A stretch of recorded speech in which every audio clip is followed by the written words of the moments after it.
Alors on va écouter maintenant Madame Massiot qui peut-être va apporter justement son avis de neuropsychologue sur la manière d'utiliser le numérique pour les troubles neurodéveloppementaux, quelle peut être la place du numérique et quelle peut être la plus-value pour les élèves et pour les enseignants dans ce cadre-là.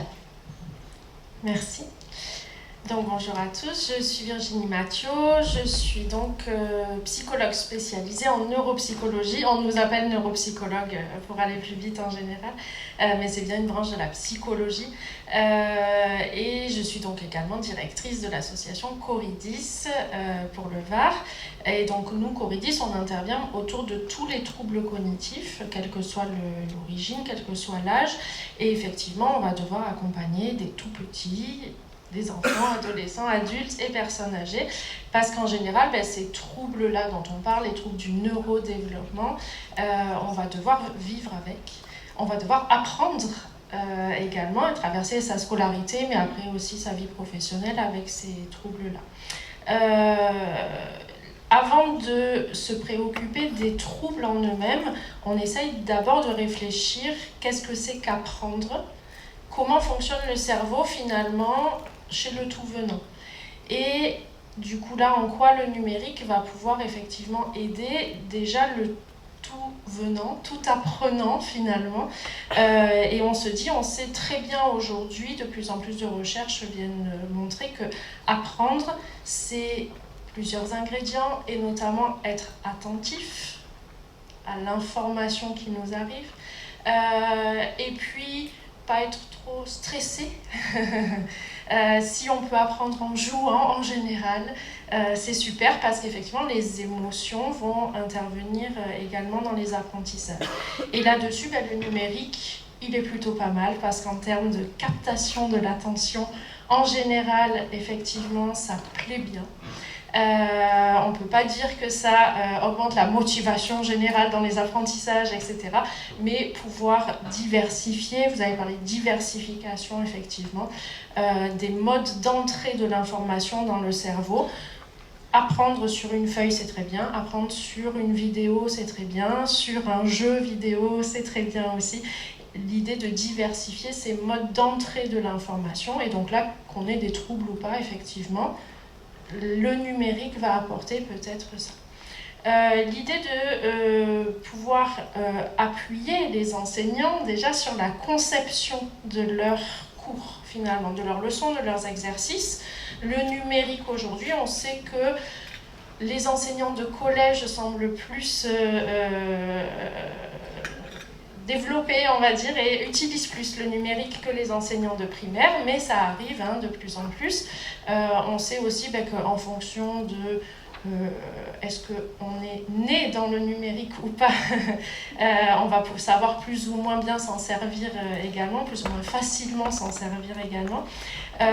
Donc appuyer les enseignants, ils vont pouvoir effectivement utiliser des vidéos, des PowerPoint, illustrer un peu plus leurs cours par des images, etc. La diversité, du coup, là encore pour le tout venant, des modes d'évaluation, où on se dit, je vais essayer de voir comment rentre l'information dans les cerveaux des enfants que j'ai dans ma classe, mais comment j'évalue leurs connaissances aussi. Est-ce que je peux les évaluer à l'oral? C'est très bien, il y en a pour qui l'oral c'est leur point fort. Est-ce que j'ai peut-être des modes d'évaluation différents? Et aujourd'hui, il y a plein de systèmes de quiz, de QCM, etc. qui, même l'évaluation est ludique. Est-ce qu'aujourd'hui, je dois faire un contrôle et l'évaluation, je la vis comme quelque chose de stressant? Ou est-ce que finalement, on m'interroge sur ma leçon avec quelque chose qui est ludique, c'est un jeu? Et le jeu peut servir d'évaluation et c'est super parce qu'effectivement, je ne le vis pas et je donne certainement le meilleur de moi-même dans le jeu plutôt que dans le contrôle que je peux vivre peut-être plus difficilement. Le numérique, il vient aider dans les rythmes d'apprentissage également. Plus j'ai des outils numériques à disposition, plus cet élève, lui, il peut aller vite, tant mieux, il va aller vite. L'autre qui va plus doucement, qui aimerait refaire cet exercice, il peut le refaire. Ça, c'est super parce qu'effectivement, si j'ai juste, en tant qu'enseignant, la possibilité de donner mon cours à ce moment-là, faire les exercices à ce moment-là, Ceux qui suivent, tant mieux. Ceux qui ne suivent pas, ben, ça va être un peu plus difficile. Alors que là, il peut y avoir une diversité, une individualisation dans la classe des apprentissages. Je termine sur le tout venant pour venir aux troubles d'apprentissage, du coup. Mais du coup, pour tout le monde, là aussi, on sait qu'un autre ingrédient de qu'est-ce qui fait qu'on apprend bien, c'est les feedbacks, les retours qu'on peut nous faire. Et si on me dit « Ah oui, c'est bien », si on me donne un bon point, si on me... c'est super, ça me motive et ça me montre que j'ai bien fait, etc. L'outil numérique, il peut faire un feedback tout de suite.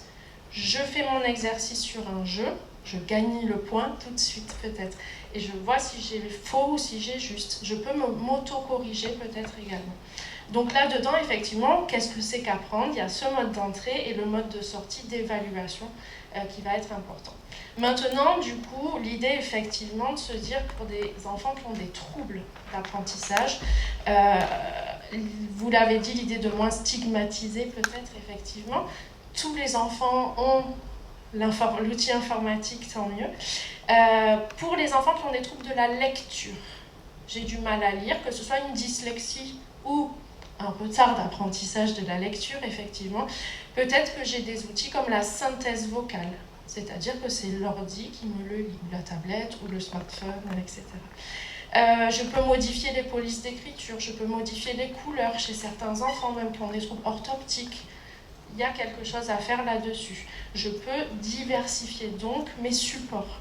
La transformation d'un texte en une carte mentale, faire des mind maps du coup, à l'ordi, c'est pas mal aussi. Pallier les troubles de l'écriture, sur le graphisme du coup, que ce soit une dysgraphie ou juste une écriture pas super, ou une dyspraxie, le trouble des gestes, du coup, la coordination des gestes. Ben, peut-être que j'ai du mal à écrire. Taper sur un clavier, c'est un geste plus simple et qui s'apprend plus facilement. Pour la géométrie, vous avez dû entendre parler de GeoGebra. La géométrie, ben, si j'ai du mal avec mes gestes, tenir l'équerre, la règle, le compas, ça peut être compliqué. Sur GeoGebra, je manipule ces outils, mais peut-être juste avec ma souris et voilà. Sur l'orthographe, les correcteurs orthographiques, l'idée de dire effectivement maintenant c'est dans Windows de base, on n'a pas besoin de rajouter tous ces éléments, on trouve tout ça gratuitement et de base certainement dans nos ordinateurs, je dis Windows ou voilà, chez Apple également. Pour pallier les troubles de la communication orale, des systèmes de pictogrammes, etc. Pour tous les élèves qui ont des troubles d'apprentissage et si on a des parents dans la salle, le numérique, c'est la bouée de sauvetage aussi pour les familles. L'idée de ramener un cours à la maison que le parent peut relire. C'est super. Donc, savoir réellement quel devoir faire. Donc là, effectivement, tout format numérique qui est donné, alors pour tout enfant, mais pour les élèves avec des besoins éducatifs particuliers, c'est encore mieux.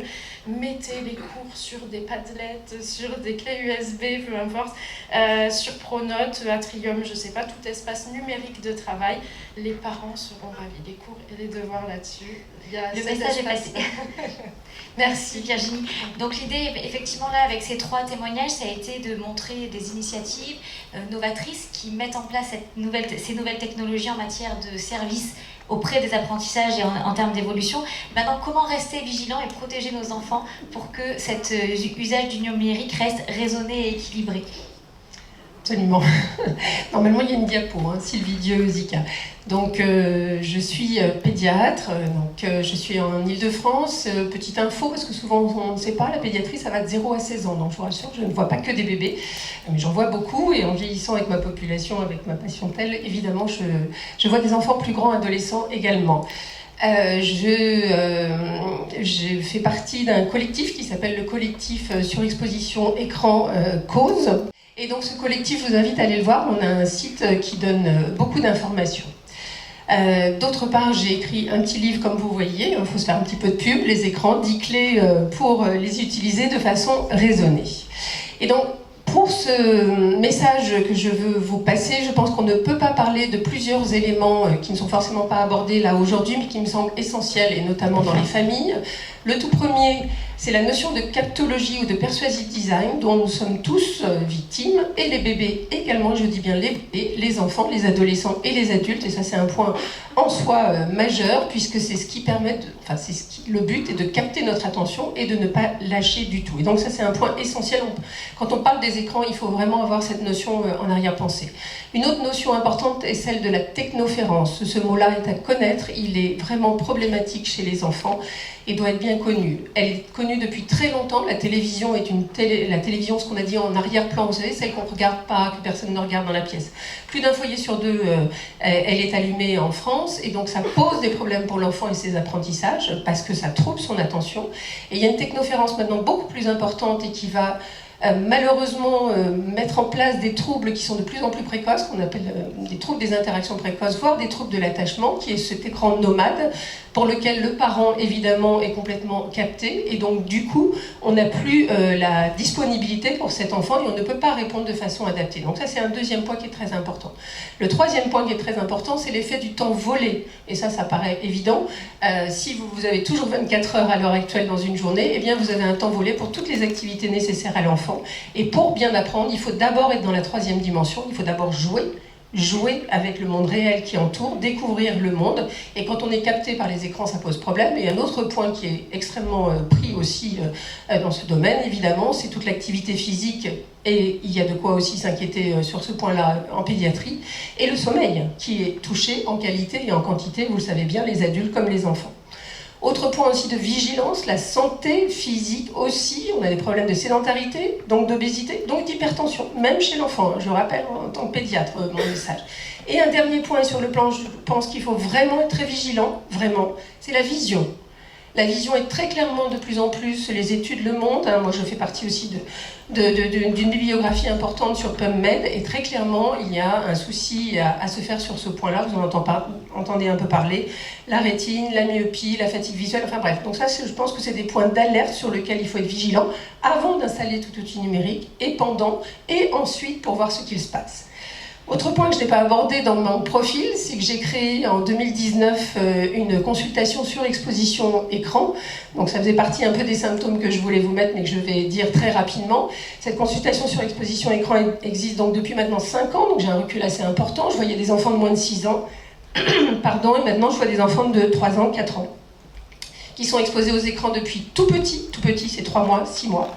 Et c'est dans beaucoup de familles, et pas que dans les familles socio-économiques défavorisées, et de façon importante.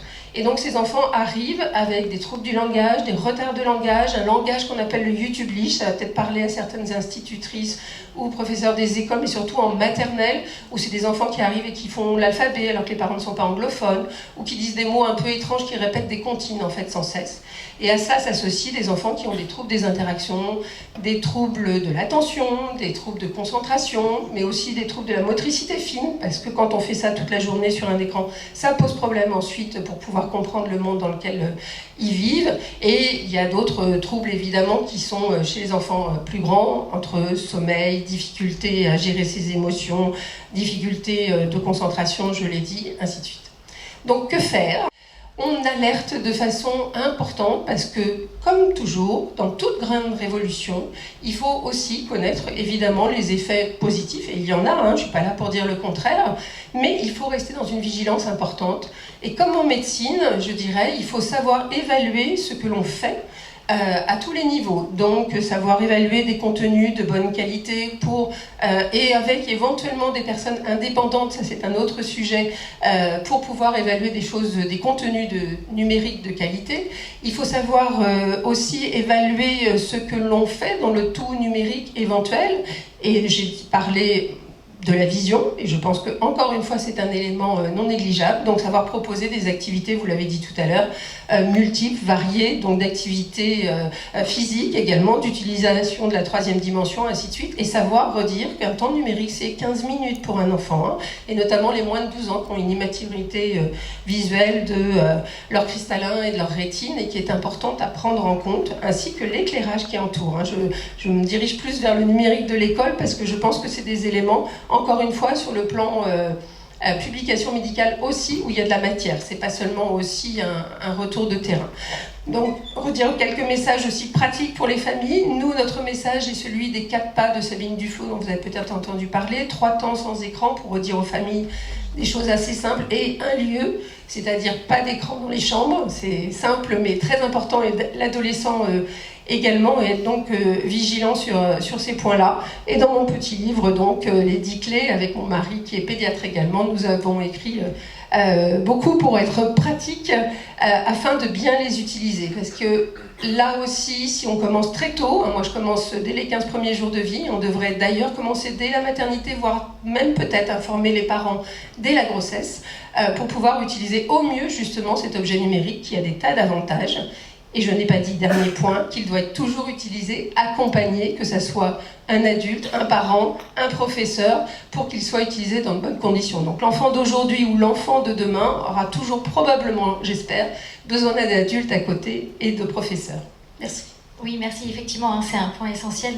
Le numérique reste un outil et ne doit pas se supplanter à la présence d'un adulte qui doit accompagner et être présent dans tous les échanges.